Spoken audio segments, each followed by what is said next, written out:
Hey everyone, welcome back to the channel. It's been a while since I made a video like this. It's been a couple weeks. Long story short, I haven't been feeling very good and it's not really getting better, but I have to make videos, guys. But we're not talking about that. We're talking about the title of this video. Halo Infinite is good, but has one major problem. And we're going to jump into that today. So how do I generally feel about Halo Infinite? I think it's a great game. The gameplay is extremely solid. It's the classic Halo style that you've enjoyed since Halo CE back in 2001.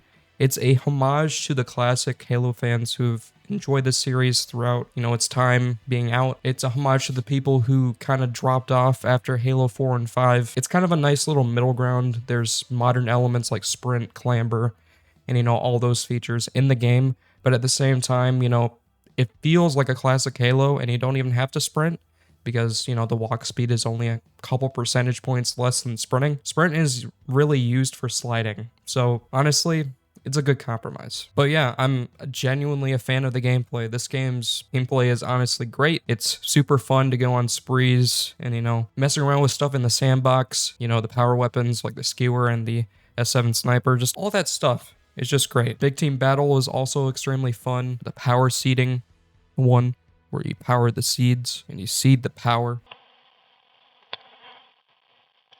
And the general game modes like total control, capture the 3 objectives, they spawn in the new ones.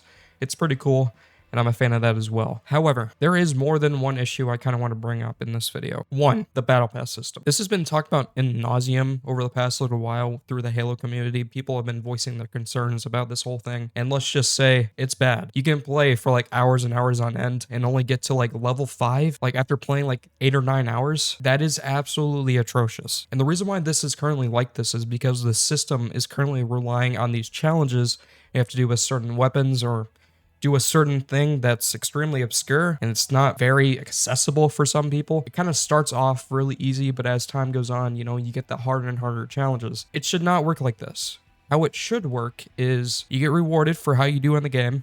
You also get rewarded for, completing a match. You should have all that, have a baseline amount of XP that you earn for completing a match or doing something or winning a match. That should be how this system works, but at the current moment, it only works on challenges, and it takes way too long. And I think the reason why it's like this, and honestly 99.9% is like this, is because this game is free to play, which honestly is fair considering they gotta recoup the costs somehow. They gotta make money off the game since it's free to play. However, at the same time, there are casuals who like to play the game in very short bursts because they're busy doing other things in their life, like working, and they only have a selective amount of time to actually game. So they just want to hop on, complete a few matches, have a little bit of fun, but they can't do that because this is kind of catered towards a more hardcore audience who can grind the game a lot more. See, this is the issue. We should have a baseline XP for each match you play and etc, etc. That should be how it works. But 343 has said that they are going to address this by December 8th, or at least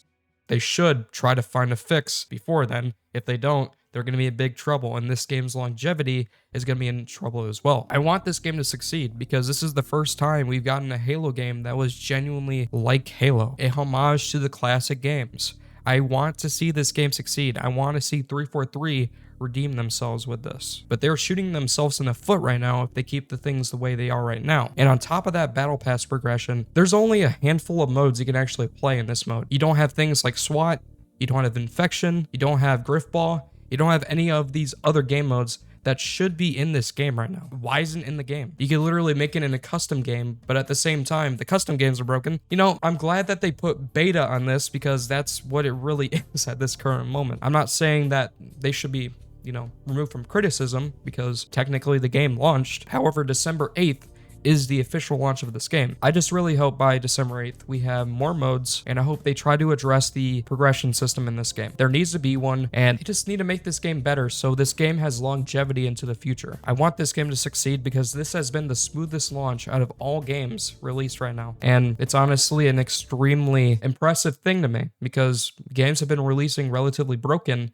and this game seems to be somewhat solid. So I don't know, we'll just see. People are having a little bit of performance issues too, but that seems to be varying around, certain people. On my PC, I got 3900X and a 2070 Super, and it's been running fantastic. So that's something they need to work on too. I don't know, that's not how my experience is, but I know other people are experiencing that as well. So I hope they fix all that, and I hope this game gets better throughout the coming months and stuff like that. So yeah, hope you guys enjoyed this video. If you guys want to see 343 fix this game and add more things by December 8th, make sure to drop a like, subscribe if you want to. You're not obligated to do so, but it'd be really nice if you could. And yeah, thanks so much for watching, guys. Hope you all have a wonderful day.